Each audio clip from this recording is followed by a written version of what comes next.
Hello friends, welcome back to our channel. నేను మీ మాధవి మల్లేష్. ఈరోజు recipe చూడగానే నోరు ఊరిపోతుంది కదూ. మరి లేట్ చేయకుండా ఈ పచ్చి మామిడికాయ పచ్చడి తయారీలోకి వెళ్ళిపోదాం. చాలా అంటే చాలా ఎమ్మీగా ఉంటుంది. 2-3 నిమిషాల్లోనే ఈ పచ్చడిని రెడీ చేసుకోవచ్చు. మరి తేలికైన విధానంలో ఈ పచ్చడిని ఎలా చేయాలో ఈ వీడియోలో చూసేయండి. ముందుగా ఎవరైనా ఫస్ట్ టైం కనుక చూస్తున్నట్లయితే సబ్స్క్రైబ్ చేసి సపోర్ట్ చేయండి ఫ్రెండ్స్.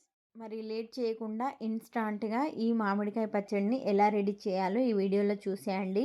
ఒక గ్రీన్ కలర్లో ఉన్న మ్యాంగో తీసుకొని పీల్ ఆఫ్ చేసుకోవాలి. ఇలా పీల్ ఆఫ్ చేసి ఒకసారి నీళ్ళల్లో వేసి వాష్ చేసుకోవాలి. నార్మల్ వాటర్లోనే వాష్ చేసి నీళ్ళు లేకుండా తుడుచుకొని ఇలా చిన్న ముక్కల్లా కట్ చేసుకొని పక్కన పెట్టేసుకున్నారంటే చేసేటప్పుడు ఈజీ అవుతుంది. ఇప్పుడు వేరొక నాన్ స్టిక్ ప్యాన్ పెట్టుకొని ఒక 1/2 టేబుల్ స్పూన్ వరకు ఆయిల్ని వేసుకొని ఈ పచ్చి మామిడికాయ ఉండే పుల్లదనాన్ని బట్టి ఎండుమిర్చిని వేసుకోవాలి. ఇక్కడ ఒక 6-7 ఎండుమిర్చిని తీసుకున్నాను.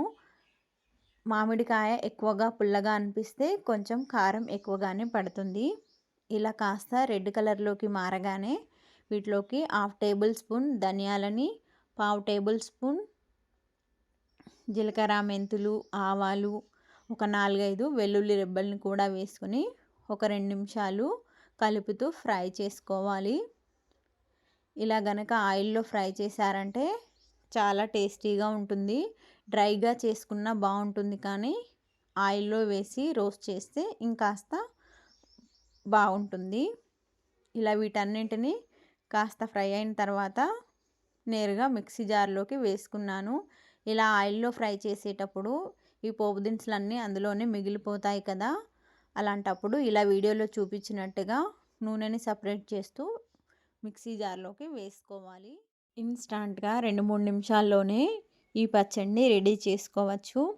ఇలా అన్నింటినీ మిక్సీ జార్లోకి వేసుకొని టేస్ట్కి సరిపడా ఉప్పును వేసుకోవాలి. ఇక్కడ నేను 1 టేబుల్ స్పూన్ నిండా ఆశీర్వాద్ ఉప్పుని వేసుకున్నాను. అలాగే ఒకసారి బ్లెండ్ చేసుకుంటే ఈ విధంగా వస్తుంది. ఇలా వచ్చిన దాన్ని మరొకసారి బ్లెండ్ చేస్తే ఇంకాస్త మెత్తగా వస్తుంది. మరీ ఎక్కువ బరకగా ఉన్నా కూడా తినడానికి అంత బాగోదు. కాబట్టి ఇలా ఇంకాస్త బ్లెండ్ చేసుకొని దీనిలోకి కట్ చేసుకున్న పచ్చి మామిడికాయ ముక్కల్ని వేసుకొని బరకగా గ్రైండ్ చేసుకోవాలి. మరీ ఎక్కువ పేస్ట్లా కాకుండా కాస్త బరకగా ఉండేలా గ్రైండ్ చేస్తేనే రోట్లో చేసినట్లుగా ఉంటుంది, టేస్ట్ బాగుంటుంది.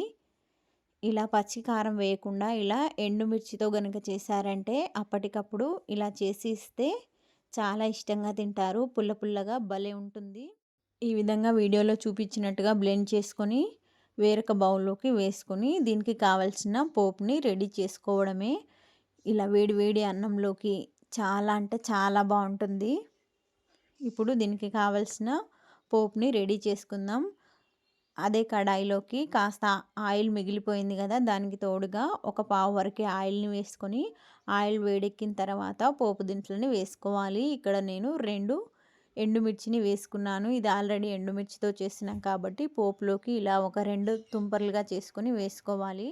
అలాగే ఒక 2 వెల్లుల్లిపాయల్ని కూడా బాగా చిదిమి వేసుకొని 1/2 టేబుల్ స్పూన్ మినపప్పు, 1/2 టేబుల్ స్పూన్ జీలకర్ర, ఆవాలు వేసి బాగా ఫ్రై చేసుకున్న తర్వాత ఒక గుప్పెడు మునగాకుని వేసుకున్నాను.